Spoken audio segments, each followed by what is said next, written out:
नमस्कार दोस्तों। भारत एक लोकतांत्रिक और धर्मनिरपेक्ष देश है। इस देश के नागरिक से लेकर यहाँ के अधिकारियों के लिए इससे संबंधित नियम बनाए गए हैं। All India service conduct rules 1968 के पेज नंबर 53 पर लिखा हुआ है कि जो स्टेट सर्वेंट हैं यानी कि यहाँ के जो अधिकारी हैं वो अपने निजी जीवन में किसी भी धर्म का स्वतंत्र रूप से अभ्यास कर सकते हैं, लेकिन उन्हें ऐसे किसी भी धारणा के लिए कोई जगह नहीं छोड़नी चाहिए जिसके कारण किसी विशेष धर्म से संबंधित उनकी कोई भी नज़दीकियां या रुचि दिखे। आईएएस की पढ़ाई करने वालों को ये सीख जहां ट्रेनिंग के समय दी जाती है, तो वहीं 1992 बैच की आईएएस अधिकारी मनीषा पाटणकर महेश्वर के फेसबुक पोस्ट के बाद अब ये सवाल उठने लगे हैं कि क्या वाकई हम लोकतांत्रिक भारत में रह रहे हैं जहां पर सेक्युलरिज्म को जगह दी जाती है, या फिर अब नए भारत में सब कुछ बदल गया है। वैसे मनीषा महेश्वर इसमें अकेली नहीं है दोस्तों। ऐसे सिस्टम के कई लोग हैं जिसके कारण धर्मनिरपेक्ष भारत को लेकर अब सवाल उठने लगे हैं। नमस्कार, मेरा नाम है सोहित मिश्रा और आज के इस वीडियो में चर्चा ऐसे अधिकारियों और पूर्व जजेस की जिनके कारण अब सिस्टम को लेकर ही सवाल उठने लगे हैं। दोस्तों, शुरुआत करते हैं मनीषा पाटणकर महेश्वर से। ये महाराष्ट्र से आती हैं। 1992 बैच की ये आईएएस अधिकारी फिलहाल महाराष्ट्र सरकार के पीडब्ल्यूडी डिपार्टमेंट में बतौर एडिशनल सेक्रेटरी कार्यरत हैं। ये बड़े लेवल पर मौजूद अधिकारी हैं और आप सुनिए कि इन्होंने अपने फेसबुक पोस्ट में क्या लिखा। सोमवार को अयोध्या में हुए कार्यक्रम से पहले रविवार के दिन मनीषा पाटणकर महेश्वर ने अपने फेसबुक पोस्ट में 6 दिसंबर 1992 का जिक्र किया। उन्होंने लिखा है कि 6 दिसंबर 1992 को मसूरी में अपना फाउंडेशन कोर्स को मैं पूरा कर रही थी जब धीरे धीरे अयोध्या में राम जन्मभूमि को लेकर घटित खबरें लोगों तक पहुंचने लगी। उस समय वहां पर चुपचाप बेहद सावधानी से एक बैठक का आयोजन किया गया और केवल निमंत्रण द्वारा कुछ लोगों को बुलाया गया। मेरे नागपुर से जुड़े जड़ों के कारण मुझे भी इस बैठक का निमंत्रण दिया गया। उस बैठक स्थल पर हम सभी ने जय श्री राम के नारे लगाए और वहां पर पेड़े बांटे।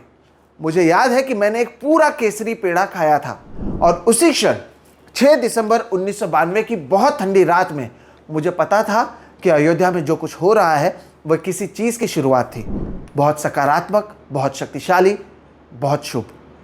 इसके बाद आगे वो लिखती हैं कि इस बैठक की खबर किसी तरह से फैल गई थी और इसके बाद 1992 बैच से कई लोग निराश हो गए थे और इन सभी अधिकारियों के धर्मनिरपेक्षता को लेकर सवाल भी उस समय उठाया गया। आगे मनीषा पाटणकर महेश्वर लिखती हैं कि अब जब राम मंदिर का निर्माण हो रहा है तो एक बार फिर उन्होंने केसरी पेड़ा खाया और उन्हें 6 दिसंबर का वो महत्वपूर्ण क्षण और वो बहुत ही सकारात्मक, शुभ, शक्तिशाली भावना याद आ गई जो उससे उत्पन्न हुई थी।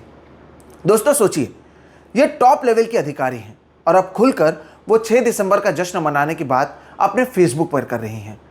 अगर अधिकारी अब खुलकर इस तरह से बात करने लगे तो फिर हम ऐसे अधिकारियों से किस तरह की न्याय की अपेक्षा कर सकते हैं। 6 दिसंबर 1992 को जो कुछ अयोध्या में हुआ था, अगर उसे मनीषा पाटणकर महेश्वर एक सकारात्मक, शक्तिशाली और शुभ अवसर समझती हैं तो आप समझ सकते हैं कि इस देश का भविष्य क्या है। आप अपने धर्म से प्यार करें, लेकिन इस पोस्ट के जरिए क्या मनीषा पाटणकर महेश्वर ने एक दूसरे धर्म से संबंधित लोगों के भावनाओं को ठेस नहीं पहुंचाया है? क्या इतनी बड़ी अधिकारी को यह बात नहीं पता है कि इस पोस्ट के बाहर आने के बाद उन्हें लेकर सवाल उठाए जाएंगे, या फिर ये सब जानते हुए भी अब खुलकर बिना किसी नोकझोंक के सभी बातें सोशल मीडिया के जरिए की जा रही हैं? केंद्र सरकार ने हाल ही में आईएएस अधिकारियों को मोदी सरकार के 9 साल के विकास के प्रचार के लिए उन्हें रथ प्रभारी बनाने की बात कही थी। नाम रखा गया था रथ प्रभारी और इसे लेकर सोशल मीडिया सहित कई जगहों पर बहुत बवाल हुआ था। लेकिन अब ऐसा लगता है कि इस देश के कई अधिकारी तो खुलकर ही अपनी बात कह रहे हैं और ऐसा करते समय वो शायद भूल गए हैं कि जब वो आईएएस अधिकारी बने थे तब उन्होंने कौन सी शपथ ली थी, उन्हें कौन सी शपथ दिलाई गई थी। सोचिए, फेसबुक पर वो लिखती हैं क्योंकि नागपुर से उनकी जड़ें हैं तो उन्हें निमंत्रण दिया गया था। वो कहना क्या चाहती हैं? हालांकि दोस्तों, ये एकमात्र घटना नहीं है। सोमवार को अयोध्या में हुए कार्यक्रम में सुप्रीम कोर्ट के 4 रिटायर्ड चीफ जस्टिस और 1 दर्जन से ज़्यादा सुप्रीम कोर्ट के रिटायर्ड जज भी शामिल थे जिन्होंने इस कार्यक्रम में हिस्सा लिया।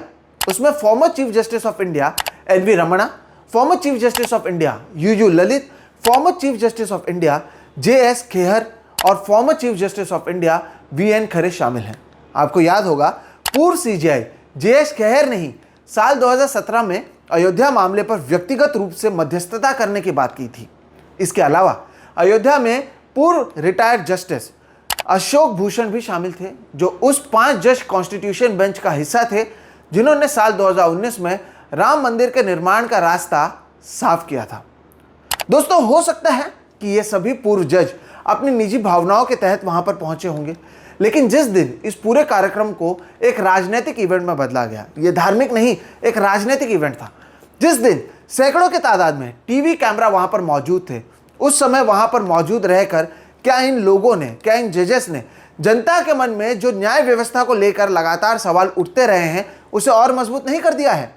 एक रिटायर्ड जज की भी अपनी कई जिम्मेदारियां होती हैं दोस्तों, जिसके तहत वो या तो न्याय व्यवस्था को लेकर लोगों के विश्वास को बढ़ा सकता है या घटा सकता है। इस कार्यक्रम में मौजूद रहकर इन सारे रिटायर्ड जजेस ने क्या किया, आप ही सोचिए। वैसे अब जब प्रधानमंत्री मोदी एक धर्मनिरपेक्ष देश में हिंदू धर्म के सभी कार्यक्रमों में बढ़ चढ़कर हिस्सा ले रहे हैं, तो फिर बाकी तो केवल उनके ही पद चिन्हों पर चलते नजर आ रहे हैं। क्या इन रिटायर्ड जजों को पता नहीं कि जिस दिन वो अयोध्या में मौजूद थे उस समय देश में हालात क्या थे? कई जगहों से हिंसा की खबरें सामने आई हैं दोस्तों। महाराष्ट्र में मीरा रोड, पनवेल और नागपुर से हिंसा की खबरें सामने आई, जिसमें अब तक 13 लोगों को गिरफ्तार भी किया गया है। क्या रिटायर्ड जज को इसका अंदाजा नहीं था कि देश भर में हालात क्या हो सकते हैं? पूर्व सीजेआई रंजन गोगोई के रिटायरमेंट के बाद वो राज्यसभा में जब सांसद बने थे, उसके बाद से ही रिटायर्ड जज की भूमिका को लेकर सवाल उठने लगे थे। और अब तो आसाम के जो मुख्यमंत्री हैं हिमंता बिस्वा शर्मा, उन्होंने इसका ऐलान किया है कि रंजन गोगोई को आसाम के सबसे बड़े सिविलियन अवार्ड आसाम वैभव से नवाजा जाएगा। इसका ऐलान करते समय हिमंता बिस्वा शर्मा ने यह भी कह दिया कि अगर अयोध्या में राम मंदिर का निर्माण हुआ है तो उसका श्रेय असमीज को भी जाता है। आपको याद होगा रंजन गोगोई ने भी एक अहम भूमिका राम मंदिर के निर्माण के जो जज थे या जो उसकी सुनवाई थी उसमें उन्होंने अहम भूमिका निभाई थी। अब जब उसे लेकर वहाँ के मुख्यमंत्री खुलकर कह रहे हैं कि राम मंदिर का जो निर्माण हुआ है उसका श्रेय असमीज को भी जाता है, तो दोस्तों वो कहना क्या चाहते हैं? अब लगता है कि यही राम राज्य है, जहाँ पर अब खुलकर अधिकारी एक धार्मिक कार्यक्रम में हिस्सा लेंगे, फेसबुक पर पोस्ट लिखेंगे, अपनी बातें खुलकर कहेंगे, क्योंकि जब सैया कोतवाल तो फिर डर काहे का। फिलहाल दोस्तों इस वीडियो में इतना ही। हमारी कोशिश गोदी मीडिया के इस दौर में आपसे सच्ची और असली खबरें पहुंचाने की है। ऐसी खबरें जिसके ज़रिए हम उन अधिकारियों पर सभी सवाल उठा सकें जो सत्ता के साथ अब दिख रहे हैं, जबकि उनका काम जनता के बीच होना है। हम उन रिटायर्ड जजेस पर भी सवाल उठा रहे हैं जिसके ज़रिए जो पहले से ही न्यायालय को लेकर सवाल पूछे जाते हैं, उनके इस कार्यक्रम में मौजूद रहने के कारण फिर से वो सवाल और भी ज़्यादा गहरे होते हुए दिख रहे हैं। हम सवाल पूछेंगे क्योंकि हम गोदी मीडिया नहीं हैं, हमारे साथ आप जैसे दर्शक मौजूद हैं। अगर अब तक आपने दोस्तों हमारे चैनल को लाइक नहीं किया है तो ज़रूर करें, इस वीडियो को लाइक करें, दूसरों के साथ साझा करें, साथ ही साथ चैनल को सब्सक्राइब करें। फिलहाल इतना ही। नमस्कार।